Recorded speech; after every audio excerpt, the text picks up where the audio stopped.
Hey people, I thought I'd bring you a cool video on the Google Pixel 6a. As you can see right here, I have it in hand, been using it for a couple days now. I wanted to give everyone my initial thoughts on the device. I'm going to keep this brief, but I want to hit on display, cameras, and overall user experience. And maybe I'll hit on design first since that's a small one, but essentially, this is a smaller device compared to the Google 6. I think it's like 0.1 inches in terms of display size, smaller than the Google Pixel 6. And I can actually definitely notice that in hand while using this. I think this is a very nice compact device that also retains a somewhat large screen size. This is not small by any means, not like iPhone SE size, but I think it retains a great overall, like screen size without being too massive of a phone, which I do like. So that's design. Let's hit on display next. It's OLED display, as you can see right here.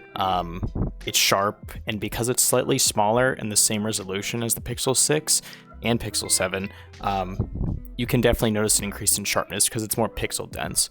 So it's 1080p OLED, punchy colors, a little more punchy and saturated than an iPhone. So I like that. Display here is solid. One gripe I do have is I think it could get a little brighter. I have it on probably like 66% brightness right now.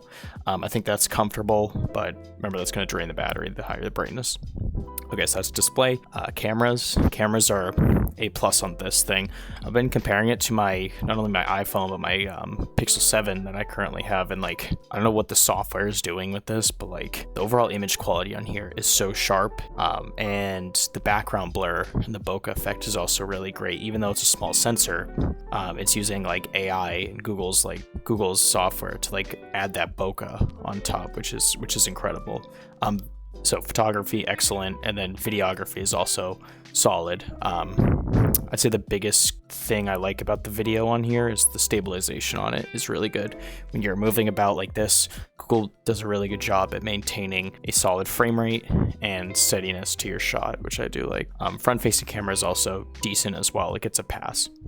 So that's cameras, and then performance. It runs the Google Tensor chip, first generation, not the second one. I forget how many gigs of RAM this has. I want to say it's either 4 or 6, or 8. I'm not sure.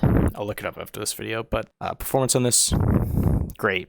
It's only powering a 60 hertz display, so it's not going to need the most intensive CPU. But I'd say overall snappiness, really smooth. Animations are nice. I've had really no issues with this. Not many glitches compared to the Google Pixel 6. But yeah, I think it's a solid performing device. Opening and closing apps is really quick. Multitasking is nice. Gets a plus for me, or a thumbs up. So that's gonna be it for my brief walkthrough of the Google Pixel 6. I'd recommend this device, and I think you guys should go pick it up. Hey guys, thank you so much for watching another video on my channel. If you're interested, click over here to subscribe to the channel, and click over here for another amazing tech video review / tutorial. And yeah, thanks so much for checking out the channel. Appreciate all you guys. See you in the next video.